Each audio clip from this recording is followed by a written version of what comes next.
Welcome to Plays, our podcast where we design, play, and discuss a game and campaign. Along the way, we will alternate episodes between actual play adventures and the analysis and discussion of games and design theories that relate to the campaign we're playing. For this campaign, we'll be using the mechanics of CotS Prime, designed by Cam Banks. We randomly selected a theme and ended up with swashbuckling high school urban fantasy. So join Plays as we explore and enjoy a new campaign. And now for the introduction of our players. My name's Chris Nizak, and I'll be playing Silas Flameworth, son of the Flameworth family with a frozen soul that's not my own. I'm Old Man Logan. I'm playing Henrik Gunny Gunderson, a normal teenager who's about to discover something extraordinary. My name is Jerry, and I'm playing Santiago Zircon. He is the rebellious and reluctant scion of a powerful magic family. I'm Phil Vecchione, and I will be your GM. Welcome to story number 2. Once again, we've got our table set up with our cards. I've got the X card out for our content editing, and I've got our script change cards, rewind, pause, and fast forward, out for content editing. You all have your plot points, and as we get ready to start story number 2, let me set everything up.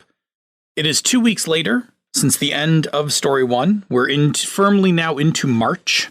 Our March in the game mimics our March here in Buffalo. So it is in the low 30s, mid 40s. There's like some snow, but not really that much snow anymore. It's like starting to melt. And if you're from Buffalo, or I guess if you're in other places like in the north, we've still got like the big dirty snow chunks in parking lots and things like that kind of littered about. It is also not terribly sunny this time of year. Yeah. There's a lot of blah. It is not completely... Thank you. It is not completely given way to the vibrant spring that we all enjoy, but it has also... Winter has not let go completely. We're in that weird in-between. I love this time of year. I hate this time of year. This time of year sucks. It's not my favorite, but I like it better than full winter, so it's making progress. We're going in the right direction. I'd like to give a quick shout out to Andy, Senda, and Jared, who created all of our magical students that you're going to meet later on in the episode. So thanks to those guys for putting together some NPCs for me. And I have a character question that I'm going to ask around the table, and I just need a brief answer. If it comes up during the session, I'll have you elaborate more on it. But this one comes from Andrew, who asks, what rumor is circulating around school about you? What's the seed of truth? And what's over-exaggerated or under-exaggerated? And then, did you start the rumor, or did somebody else? Jerry, you want to lead us out on this one? Sure. Those who have listened to other episodes know that T's brother commented that he had some sort of a bad experience with a previous date. The rumor is that he did go on 2 dates with Abby Sparks' daughter, who is a electricity mage. And the normal people at school just know that they broke up, and it was a very public breakup in a mall. And rumors are that she got mad at him and slapped him. Rumors are that maybe she threw a drink in his face. There's rumors that she kicked him in the mommy daddy button and then he ran away. Either way, it didn't end well. And there's lots of rumors about how extreme it is. And neither of us have talked about why. In the vernacular of TikTok, in the no-no square. No square. Okay. All right. I like that too. I like when Phil drops Gen Z bombs on us. I listen to a lot of TikTok.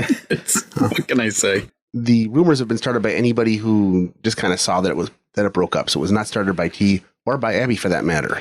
To make matters worse, I'm going to elaborate here. Abby doesn't go to your school. She goes to a nearby school. So it's not even like Abby can be in school to smooth these over. Mm-hmm. It's just that this thing has taken on a life of its own. And of course, she can't talk about what actually happened with her normal friends either, because the reality of it is that it was a setup by her parents. She's a perfectly nice person, and she's all excited about the veil and about ascending, and this was before T ascended, so he was completely not about that at all. Being kind of curmudgeon-y and dealing with some problems of his own, he was kind of a dick about it, much like what happened with Sergi. So he said some things that were just not polite, nothing super offensive, just kind of not polite and kind of harsh to her yum, so she broke up with him. He kind of feels bad about that, because now he kind of feels like he treated her like he was an asshole, which he did. Is Lexington High the name of the high school? Because it should be, and it should be the Wicked Wizards was their mascot. Because that's funny. And there are rivals. I think that's a thing. You have another rival. I'm going to save the rival, but Lexington High is perfectly fine. Oh, man, we have another rival? Oh, you wait. Okay. I'm unveiling them shortly. Is it better than the Wicked Wizards? Get it? Unveil. We'll see. Whoever our other rival is, you realize Toby has to go there. Sure. Yeah, absolutely. Sorry, I'm just dropping stuff. No, Lexington High is great. We'll use Lexington High, and Abby goes to Lexington High. There is no Lexington High in Buffalo. That's fine. There is now. Just so we all know in real world. Yeah. This.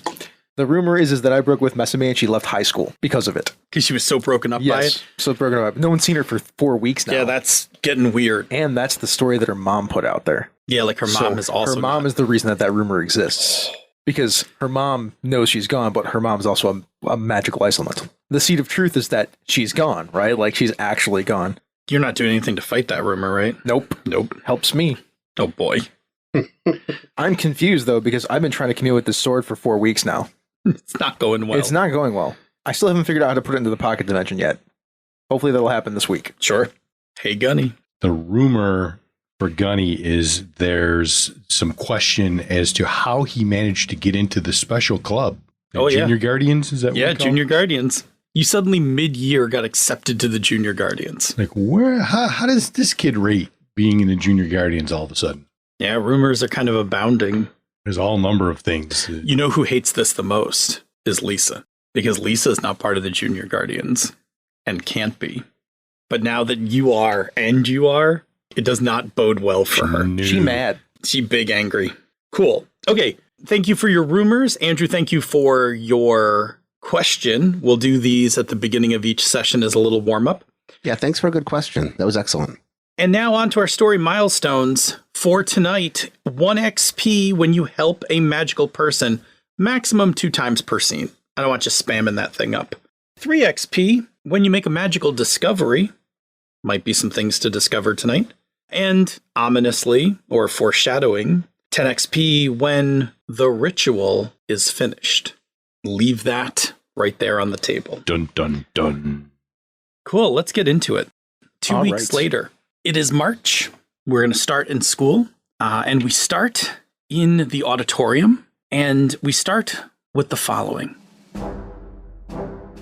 We are at war. In war, only the strongest will crush their enemies. Our enemies? The snobby Lockwood Academy. By the way, for our locals, modeled off of Nichols. It would have been better if it was Lancaster. You missed. I did not. I did not. Okay, that's fine. They're better now. Remember that. They're better now. Okay. Our enemies, those snobby Lockwood Academy students. Next week, we travel to their campus to do battle, and we will be fierce. Therefore, we are playing the academic version of King of the Hill to decide who's going to be captain for the match. As Lisa makes her second stride across the stage and looks down at all of you sitting there in academic decathlon on your free period. Lisa. Yes. It's just smart people being smart. I mean, really, war? War? It's like, come on, guys, take this thing seriously.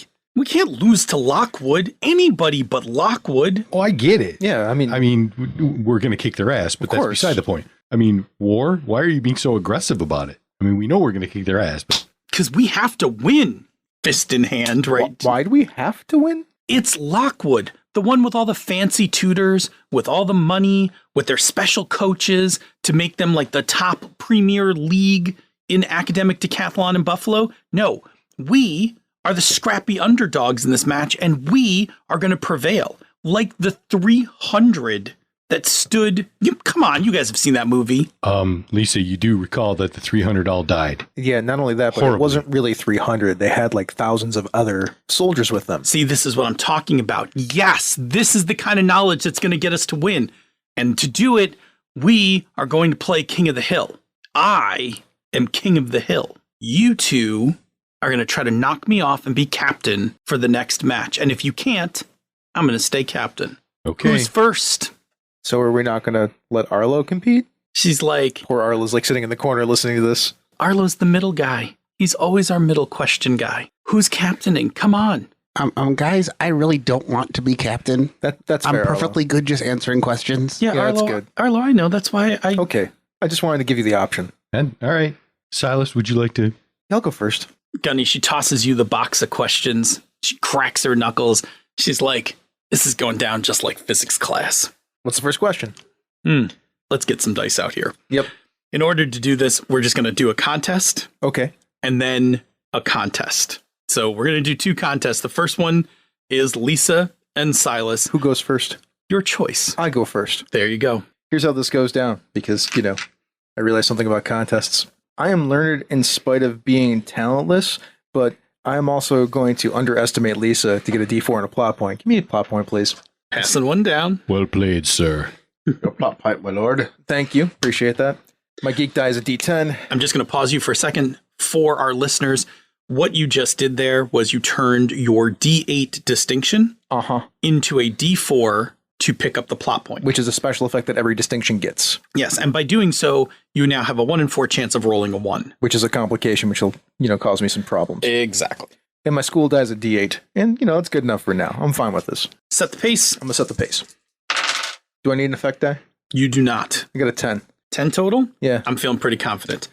Lisa is represented by 2d8. She is no slouch in the academic arena. And her distinction, which we learned last story, is the classroom is my arena. She picks up an extra d8. Got to beat a 10? Here I come. So the questions are now going down. We see this montage of Gunny reading questions and each of you answering correct. 2 or 3 questions in, I start flicking the cards away after the question is asked. I can easily put that together. That is a 13. Okay. So if I were to just withdraw from this contest, Yes, I get a plot point, don't I? you do. I'm just deciding if Silas cares enough to deal with this situation.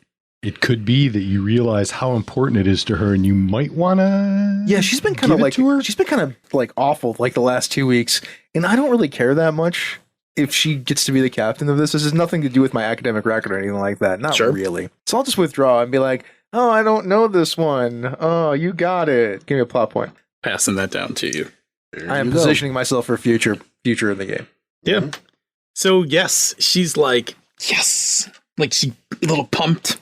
And I go, good job, Lisa. Good job. And I give her the clap. Thank you, Silas. She gives you a nod. She's like, well fought as always.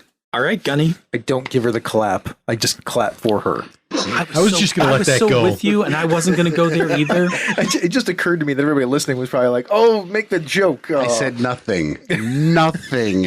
Not going to go there. Professional. Okay, I will ask questions now. What is the square root of... I guess Tell me the... one would say it's on, girl. What was the capital of Mammonahana in this time period of Mammonahana? She's like, yeah, Junior Guardian, let's go. Ooh. Why you got to throw punches early? Okay, I will, of course, initiate this fiasco. Anything that has anything to do with academics is important to me because I feel like I can't let my mom down. So I will be using my distinction. I can't disappoint my mom. That is a D8. And then my geek is a D10. And also my school is a D10. And I'm bringing it. How about a 14? The printing process in which ink is forced into recessed lines is called... All right. Lisa does not back down. If Lisa's losing this contest, she's going out on her shield, so to speak. So 14, huh? That's pretty daunting. There aren't a lot of ways I can pull a 14 off on this, but let's see what happens. With a 2, a 6, and a 3, even if I pulled in the extra die, cannot beat it. She stumbles, chokes on the answer to a question, and she is out. The Beatles had a minor crossover here with the song Act Naturally, a piece popularized by which country singer-songwriter? These are actually academic decathlon questions. I love it. Thank you. Well done. And Gunny, you are going to be captain next week when you face down the Lockwood Academy. Okay, listen, just so you know, I may be captain for next week, but this is still a team event. Yeah, man, of course it is. And I need all of you. I'm not used to this captain stuff. You heard the captain. She's like, all right, it's settled who's going to be captain for next week. We got to just now get back into it. Everybody up to your spots on the tables, and let's do a mock showdown. Come on, Arlo, let's go. Yeah. Oof, that was intense, man. All right. Also, Arlo looks at you. He's like, I know you know that answer. Whatever. He's like, it's fine. I wouldn't want to be captain either. A lot of pressure. A lot of pressure. Yeah, you can foresee that Lisa's going to have some problems by the time she gets to college. Oh, yeah. Really? I never would have guessed that. She's going to burn out. Anyway, while that's all going on, in the back of the library, while eating donuts, Sergey and T are hanging out behind the stacks with some Tim Hortons Timbits. Sergey's like, come on, man. I want to know, like, what was your date like? She was nice. She's from Rochester, and her family kind of knows my family a little bit. She's, so your mom set this one up too? Yeah, Mom set this one up too. Okay. Let's put it this way. We've got a second date coming. I mean, you're always good for two, right? Wow, I guess I earned that. I know how to keep my mouth shut this time, though, so. All right. So what was her name? Casey. Casey. Cool. She came to Buffalo, but what did you guys do? Oh, we went down to the Kaiju, the all-night indoor golfing game place. Yes.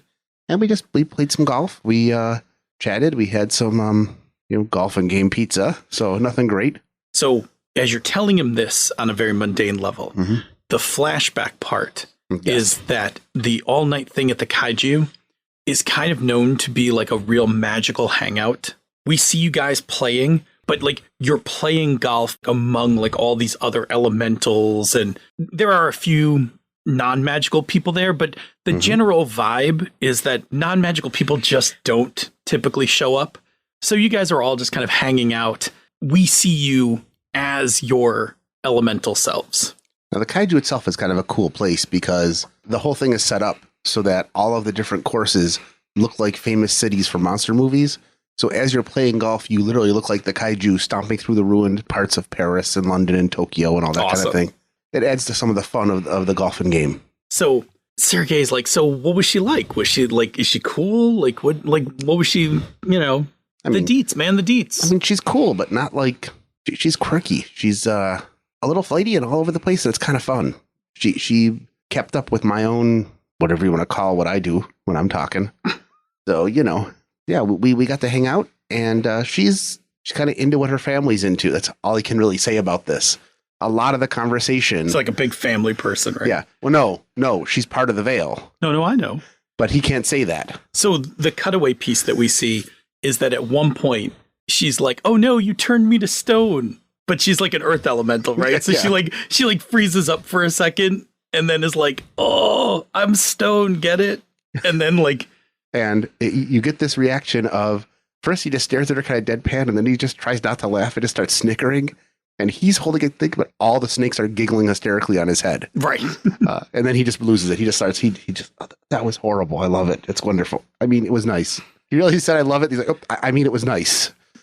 She's like, easy there, Tiger. Like she pats you on the back. She's like, first date. Sergey's like, so did anything surprising happen? He pauses way too long and then says, can I jump in with a flashback real quick? Yes, you should, because it's not that I can say anything about. So on the midnight Kaiju game, an actual manticore takes position on the 18th hole and basically mocks everybody. It looks like from the Veil, it just, it looks like this big fierce creature over the 18th hole. But in truth, this manticore just like has fun. He sits there on top of it and he's like, oh my God, you're going to miss. Like he keeps making fun of you. His tail switches around on the thing. Yeah. And T completely overreacts when he sees an actual manticore. He doesn't have a lot of knowledge about how friendly these things are. So he starts to pull his sword out. Yeah, roar! Whoa, easy, dude.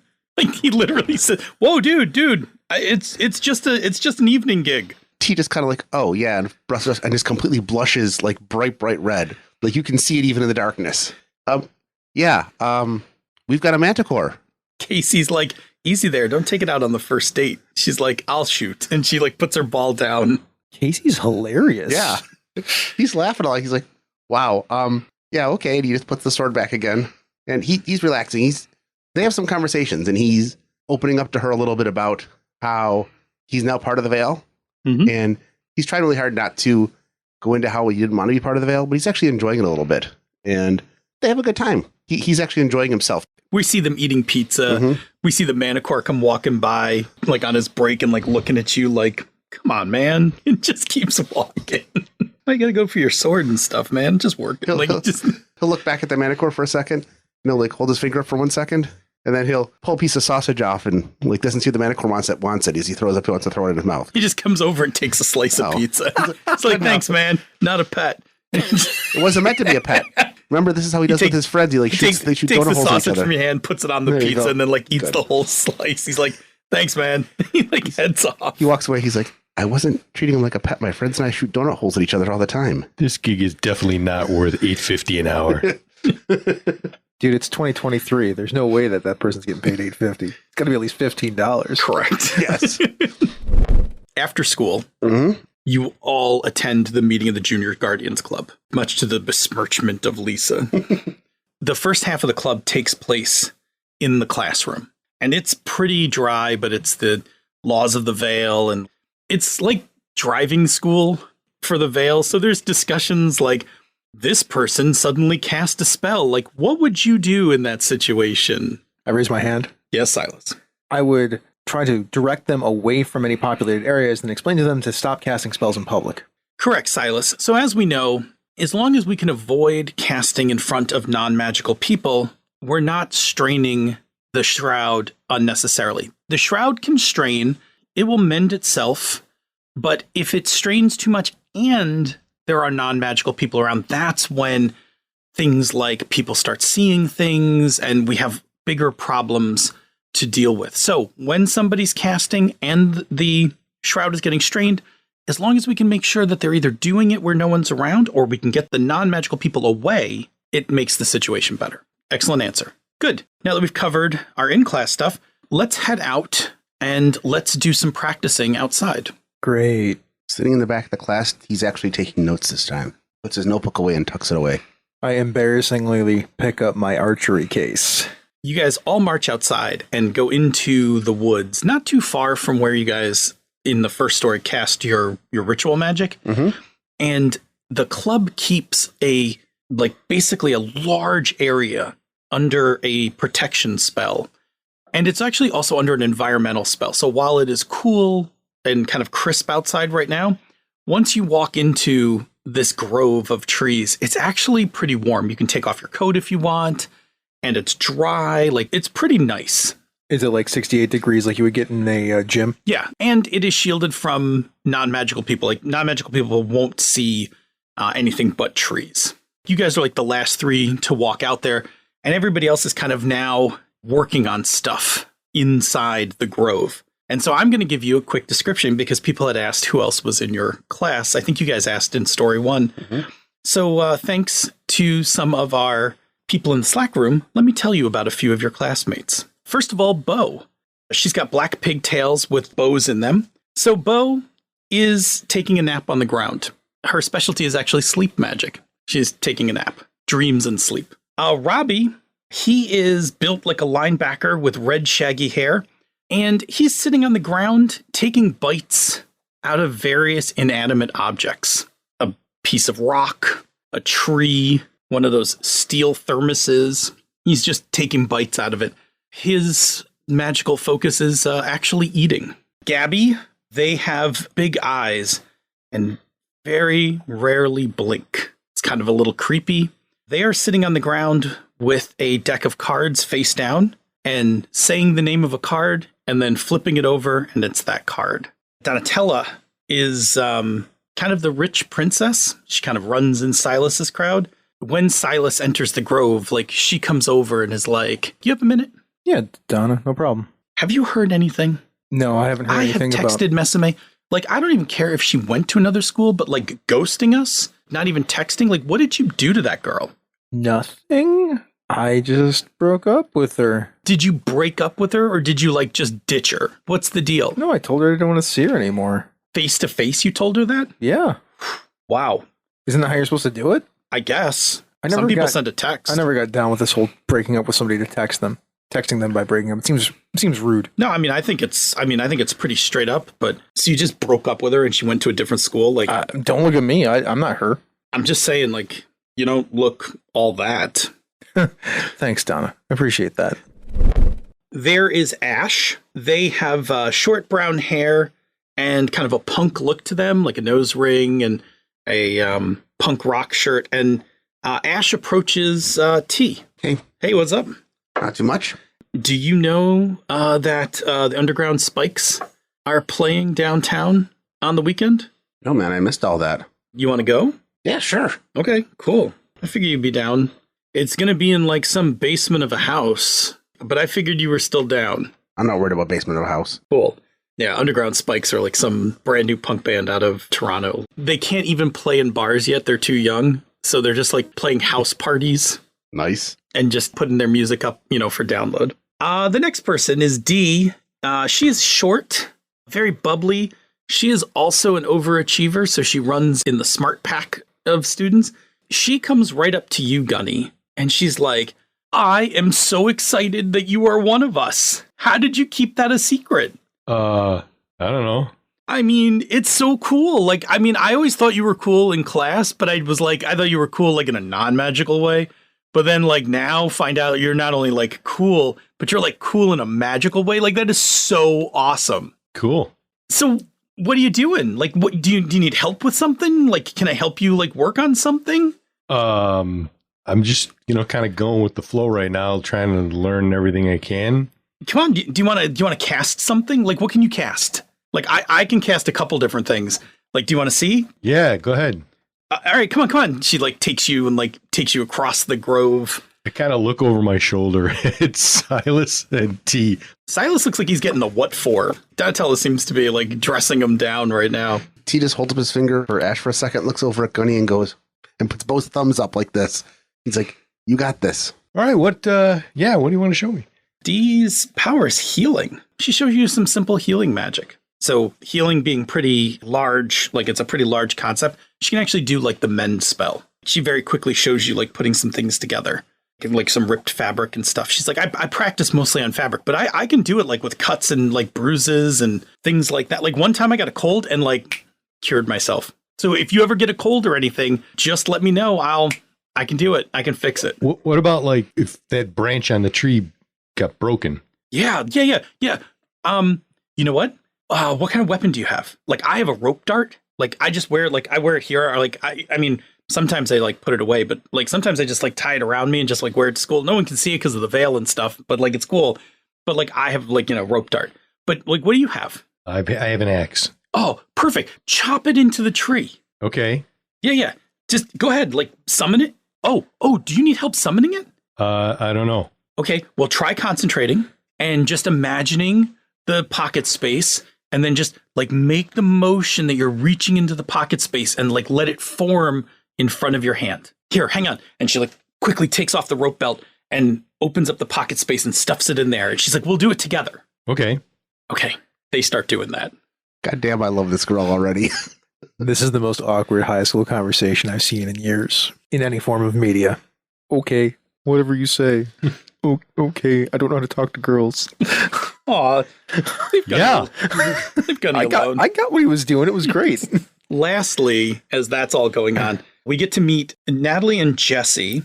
Natalie is she and Jesse is he. Natalie is exceedingly average, like in every way possible. Average grades, average looks. There's nothing notable. Like if you tried to describe Natalie, you'd never, like you would just be like, I don't know, she's a girl with like brown hair. It's almost impossible to describe Natalie with any kind of characteristic. Does it seem like even if we try to? Nah, just Natalie seems pretty pretty plain. And Jesse, who Jesse sports the most mature beard. Other students are starting to get facial hair at this age, but Jesse has like a full beard and it like looks good, not scraggly. Like Jesse's got a beard. And those two are actually sparring with each other. They've got weapons out and they're just going back and forth, dueling each other. What's Natalie's weapon and what's Jesse's weapon? Jesse is using 2 matching daggers. Jesse's area of magic is earth. Jesse is a earth elemental, so part of the fam. And Natalie is using a short sword, dueling knife. And Natalie is also blindfolded. That's all going on. And you're getting a lesson in like manifesting your acts and are starting to get the hang of it. Before I move to the next section, Silas, do you want to work on... Yes. Okay. I know what you're talking about. I'm putting my sword away. Okay. I'm trying to figure this out. This is where Miss Cortez is helping you. Like you're getting hands-on, like adult time kind of thing. So Do you want to make a roll for this? I'm going to leave it to you. If you want to make a roll for this, we can make a roll and you can attempt to put the sword away. Story-wise, I want to make the roll. I know how I eventually put the sword away. So the way that most people access their pocket space is that they focus on it, they open it up, and then they can store it, right? Mm-hmm. To get a little meta on this. My problem is that my magic isn't my magic. Yes. I mean, not yet anyway. Yeah. So I can't do it that way. I know exactly how I will eventually figure it out, but it's not like that. Okay. So if you want to make a roll for it, and I think you've been struggling with this, I'm just going to take 2d8 and set a difficulty. Okay. And I'll let you build up a pool. So go ahead and build up a pool, then I'll roll for your set difficulty. I'm going to assume that because I can't do it in the standard veil way, this is outside of the veil. Oh, I think that's good. And it becomes mage then. Sure. I'm going to use one of my distinctions. I'm going to use a frozen soul that's not my own to figure this out, which is a d8, but I'm going to reduce my veil die to a d4 to step up my mage die by 1 step that lasts until the sun sets. Are you I don't get a plot. Oh, I'm sorry. I thought you were heading. No. Oh, you shuffled. This is a shuffle. Thank you. All right. This is a special effect. This is a special effect I'm using based on a frozen soul. It's not my own. Perfect. Excellent. Thank you. So then I'll use my mage die in this roll because it's not this. I've tried the veil stuff constantly. It's just not working. That means my veil die is a d4 until the sun sets. Okay. And then I will use my. Is this emo? Or is this geek jock? What is this? I will let you pick. You tell me by approach. Like, how are you focusing on this? Are you focusing on the weird of this? Are you focusing on this academically or with your heart? I am focusing on this with my heart. Okay. It's probably emo, right? Emo is emo's fine for this. Yeah, it's only a d4, which is a problem, but that's okay. Which is why probably I'm having such a hard time with this. Yes. All right, so let's roll and we'll figure it out if I figure it out. Okay. So I'm going to set your difficulty. Well, I have an 8 and a 1. Okay. So, okay. I got a 13. All right. So here's what happens. Yeah. I've been trying to figure this out by figuring it out mentally. I'm realizing that this magic isn't mine, and SMA was way more emotional with her magic than I was. So I start tapping into the emotion of who she was, like my memories of her, how she felt to me. Doing that, a chill comes across my body, and instead of that normal like white glow of whatever the pocket space is, I get a blue one. And then I can finally take my sword and slide it in there. Is it? But is it in front of you, or is it still in your chest? No, it's not in front of me. It's at my hip. Okay, because that's where Messime's was. Okay, because it's like a rapier. It's a rapier. Sure. And that's where she stored hers. It was very flourishing. So finally, I managed to do it. But like as I do it, like I start crying. Perfect. Because I remember exactly what it felt like to have her around. Yeah, I like it. It's excellent. Yeah, that's a magical discovery. Yeah. Mark that. If you had a reason, I don't know if you do. I don't know if there's anything we can do with the one that I have. It's yours if you want it. How about we do this? So I've been trying to understand this magic that I don't get, right? I'm trying to commune with the sword to figure out what's going on. I don't know if it's a thing that you have in the story to come out eventually or whatnot. About like what's actually going on? Or at least how this magic works or me having a better understanding of it. Got a little coming down the pike. If there isn't, I would buy that and put a D6 on the table and then pay for it to be permanent, to be like beginning to understand. I like it. And then when it gets to a D12 at some point, I will then I'm happy. Understand something more about what's going on. I'm happy if you want to clock this. Yeah, I want to clock it. I think that'd be fascinating. I think that's fascinating. Here, I'll spend a plot point to make it permanent, too. Okay, sounds good. Or a plot point to buy it, and then a plot point to make it a permanent effect in the game. Ooh. Good catch. Thanks. Makes sense? That's how the rule works. I love it. That's how the rule works. If I spent 1 plot point, it would stay till the end of the scene. If I spent 2 plot points, it makes it more of a permanent trait on the table. Cool.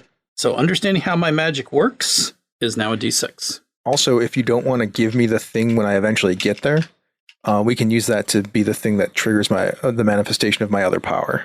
Yeah, I like where we're going. Okay. Let's drive that car. All right. I like where it's going. I don't think we're going to try to push that to a D12 all in one session, but no, not at all. That's why I'm leaving it there. Sure, but I like what you got going on here. Cool. So after you successfully put it away, Ms. Cortez is like, "Oh, look, you did it," and then sees that you're crying and is like, "Oh no, it's good. It's a good thing." Like, I'm sorry, Ms. Cortez. I'm sorry. I wipe the tears away real quick. No, it's okay. I'm okay. I'm just a memory. We all access our magic from different places. It appears that you are accessing your magic from your heart, which is my weakest die. You're like, but my brain. Like, that's how I fight. Why can't I access it from the brain? There may be some emo bumping in the future now.